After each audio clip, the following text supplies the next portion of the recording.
ഭൂമിയിലെ ജീവിതത്തിലെ നാലാമത്തെ പ്രധാന ആശ്രമധർമ്മമാണ് സന്യാസ ആശ്രമം അഥവാ ആത്മീയ ജീവിതം.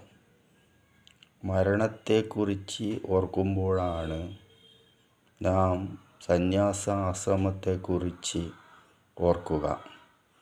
ഭൂമിയിൽ നമുക്ക് നമ്മുടെ വിസ കാലാവധി തീരുന്ന ദിവസമാണ് മരണം.